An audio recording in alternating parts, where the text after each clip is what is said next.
અંદર પ્રેરણા થઈ એટલે ટ્રેનમાં 3 ભાઈઓ ગયા. તારીખ 12/1/2025ની રાત્રે પ્રયાગરાજ રેલવે સ્ટેશન પહોંચી ગયા. તારીખ 13/1/2025 રાત્રે. બીજા દિવસે સ્નાન હતું એટલે દર્શનાર્થી સ્નાન કરવાવાળા ખૂબ હતા. એટલે 13 કિલોમીટર અમારે લગભગ ચાલવાનું થયું હતું. ત્યાં રિક્ષા કે પ્રાઇવેટ વાહનો બંધ કરી દેવામાં આવેલા હતા. બીજા દિવસે સવારે ઉત્તરાયણ 14/1/2025ના રોજ 3 બ્રધર સાથે બીજા ભાવિકો અમારી હાથે હતા. ત્યાં એ ચાલતા ચાલતા ગયા અને સાધુ સંતો તથા બીજા મંડળો એમના દર્શન કરતા કરતા ગયા. પહોંચ્યા અમે લગભગ 11 વાગે આસપાસ. ત્યાં વધુ ભીડ હોવાથી ગંગાજીએ એવી સરસ વ્યવસ્થા ત્યાંની સરકારે કરેલી છે કે ત્યાં સ્નાન કરવા માટે કોઈને કોઈ તકલીફ પડતી નથી. એટલે અમે ત્યાં ઘાટ ઉપર સ્નાન કર્યું 1 by 1. ભીડ વધુ હતી એટલા માટે.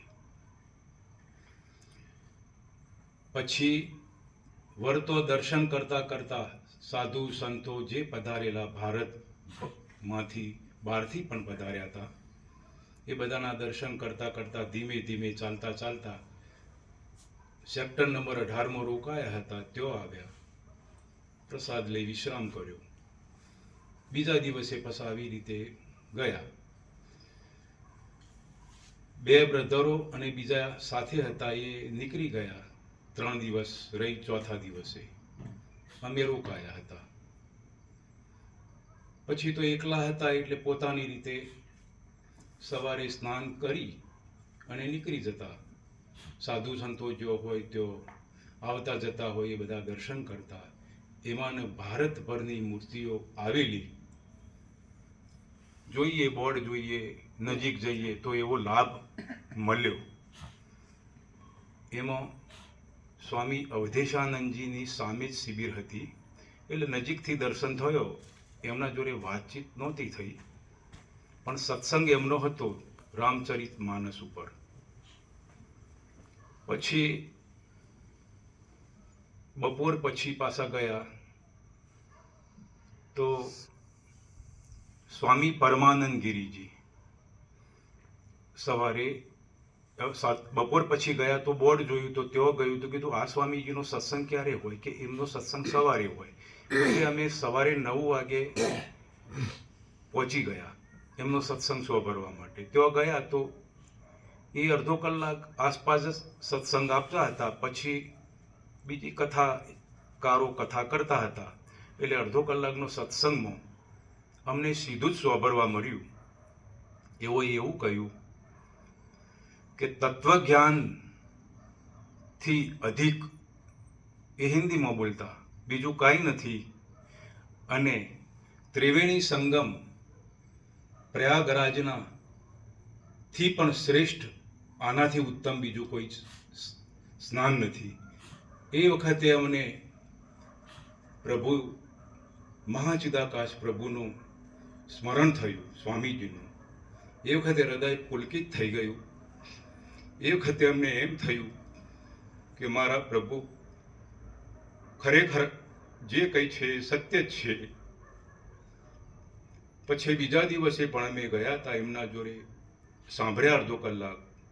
પછી સાનિધ્યમાં બેસવા મળ્યું અને એમની આ જ વાત હતી કે તત્વજ્ઞાનથી અધિક બીજું કોઈ છે જ નહીં. પછી અમે બીજા સેક્ટરમાં ગયા 17, 16. ચાલતા ચાલતા ધીમે ધીમે જઈએ, એકલા હતા એટલે. 129 વર્ષની મૂર્તિ, પદ્મશ્રી એવોર્ડ જેમને મળ્યો છે, એમના પાસે પણ જવાનું મળ્યું તો એમને બોલાવ્યા અમે એમને જય મહાચિદાકાશ પ્રભુ કીધું. હિન્દીમાં અમે બોલ્યા હતા, એ ઇંગ્લિશમાં ટ્રાન્સલેશન એમની પાસે હતા, એમને કર્યું.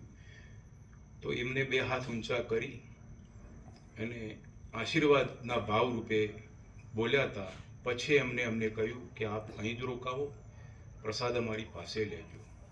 એ વખતે પણ પ્રભુજીનું સ્મરણ થયું અને ખૂબ આનંદ થયો. મહાચિદાકાશ શબ્દ એમને સાંભળીને કે જે પ્રભુ કૃપા. પછી બીજી મૂર્તિઓનો દર્શન ઘણો બધો થયો, નામ કથાકારો પણ હતા, પણ જે સ્વામીજી પ્રભુ આપણને બતાવી રહ્યા છે અક્ષરે અક્ષર, એવું ક્લિયરિટી તો ત્યાં કોઈ જગ્યાએ સાંભળવા મળી નથી ને નથી જ. એટલે કેવળ મહાચિદાકાશ ગંગા આવું અદ્ભુત લાભ પ્રભુ કૃપાથી મળી રહ્યો છે. જેવો 27 તારીખે અમે બેસી ગયા, રાત્રે વહેલા નીકળી ગયા હતા, ભીડ વધારે થતી હતી. પછી આજે પ્રભુના દર્શન કરી ગંગાજળ ત્રિવેણી સંગમનું લઈ પ્રભુના ચરણોમાં આવ્યા છીએ. ઓમ આદ્ય પરબ્રહ્મ સદગુરુ દેવ કી જય. આપણે કમાણા ક્યારથી લાભ લ્યો છો? કેટલા વર્ષથી? લગભગ 35-40 કે 35 તો ખરો જ. કેવો? કેમ કે અમે 35 વર્ષથી લાભ લઈએ. 35 વર્ષથી પ્રભુજીનો લાભ લઈએ છીએ, પણ પ્રભુના તોલે તો આવું કોઈ જગ્યાએ 4 શંકરાચાર્યોજીના મુખમાં પણ અમે સાંભળ્યું નથી. દક્ષિણ ભારતના શૃંગેરી મઠના સ્વામી આવેલા, એ સંસ્કૃતમાં બોલતા હતા, પણ બધી જગ્યાએ દ્વૈત જ જોવા મળ્યું. આવું કોઈ જગ્યાએ નથી. આવું એટલે કેવું? નેટ એન્ડ ક્લિક, એકદમ ક્લિયરિટી, કેવળ મહાચિદાકાશ. દ્વૈતનો ભ્રમ પણ નથી, જીવ જગત પણ નથી. ક્લિયર એટલે ક્લિયર, જો હૈ સો હૈ, બસ. એક વિના બીજું કંઈ નહીં, કેવળ મહાચિદાકાશ. પછી અમે મારા દશરથભાઈને એક મેસેજ મોકલ્યો હતો, કીધું પ્રભુના તોલે આ દુનિયામાં દશરથભાઈ કોઈ જગ્યાએ નથી. તો એમને કીધું બિલકુલ સાચી વાત. ઓમ આદ્ય પરબ્રહ્મ સદગુરુ દેવ કી જય. ના પર